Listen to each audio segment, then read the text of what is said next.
بسم اللہ الرحمن الرحیم۔ السلام علیکم۔ بد یمن کمرے میں داخل ہوا۔ دہر کی یوں بات کرنے کا مطلب یہ تھا سندر آج رات کو ہی واپس چلا جائے۔ سندر نے ایسی کوئی بات نہیں کی تھی اور اس کا یہ کہنا کہ عزت سے رخصت کرے ایک اشارہ تھا۔ کیا حاکم نیرون تیار ہیں؟ بد یمن نے پوچھا۔ ہاں، بد یمن نے کہا، تیار ہوں۔ کچھ دیر بعد سندر شمنی قلعے سے اس طرح نکل رہا تھا۔ اس کے گھوڑے کے پیچھے 6 نقاب پوش محافظوں کے گھوڑے تھے۔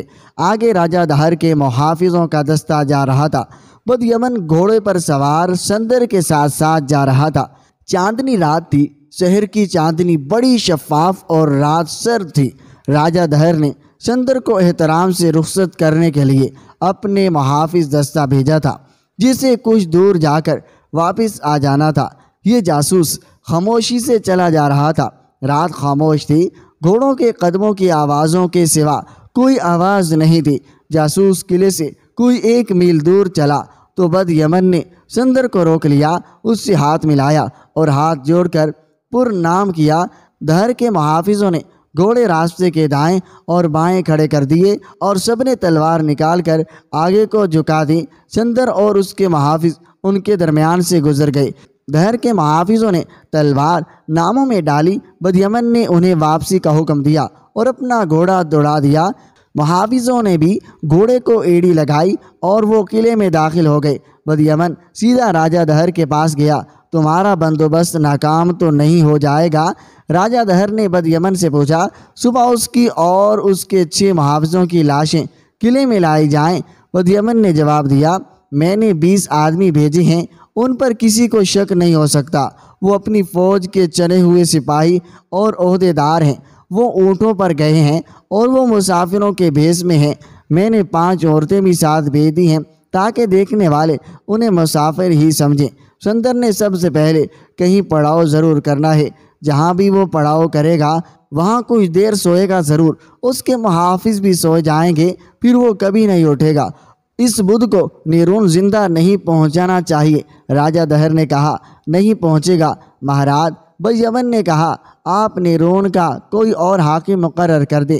نیرون کا حاکم میرا اپنا بیٹا جزیہ ہوگا، دہر نے کہا۔ اور مہاراج، بد یمن نے کہا، سندر کے ساتھ جو محافظ آئے تھے وہ اپنی فوج کے آدمی نہیں تھے، وہ عرب کے مسلمان لگتے تھے۔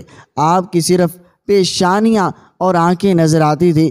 جب سندر آپ کے پاس تھا یہ محافظ قلعے میں ادھر ادھر ٹہلتے، ہر طرف دیکھتے اور آپس میں سرگوشیوں میں باتیں کرتے رہے تھے۔ ان کی چال ڈھال بھی مجھے مختلف لگتی تھی۔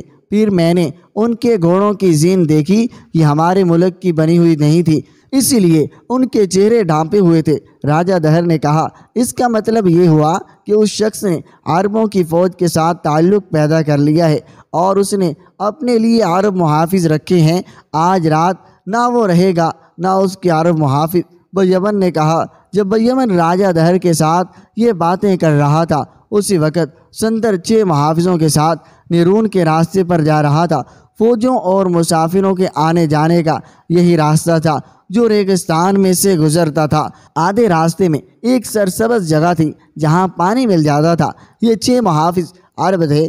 5 محمد بن قاسم کی فوج کے تجربے کار سپاہی تھے اور چھٹا حارث اللافی کا بھیجا ہوا آدمی تھا جو عرصے سے یہاں رہنے کی وجہ سے یہاں کی زبان بول سکتا تھا۔ یہ محافظ نیرون اس طرح پہنچے تھے کہ سندر نے ایک آدمی محمد بن قاسم کے پاس اس پیغام کے ساتھ بھیجا تھا، اسے راجہ دہر کی طرف سے جان کا خطرہ ہے۔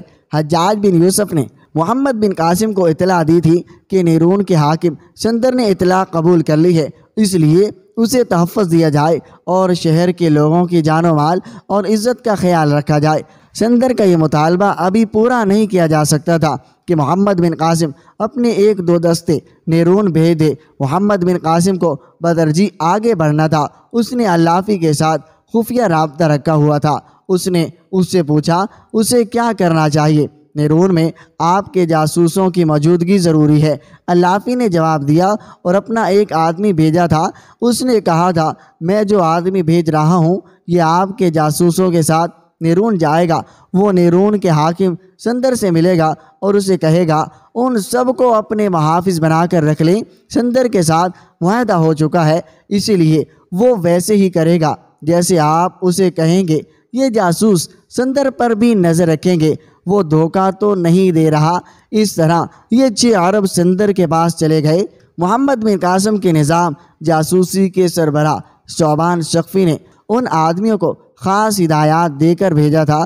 روڑ کے راجہ دربار سے جب سندر کا بلاوا آیا تھا تو سندر کو معلوم تھا وہاں کیا باتیں ہوں گی، لیکن اس نے کوئی خطرہ محسوس نہیں کیا تھا۔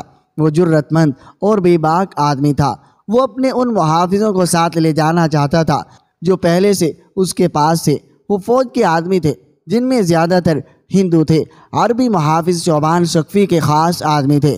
انہوں نے سندر کو مشورہ دیا وہ انہیں ساتھ لے جائے، اور یہ انہوں نے ہی سوچا تھا کہ ان کے چہرے سے ڈھانپے ہوئے ہوں تاکہ اروڑ میں کسی کو شک نہ ہو کہ یہ عربی ہیں۔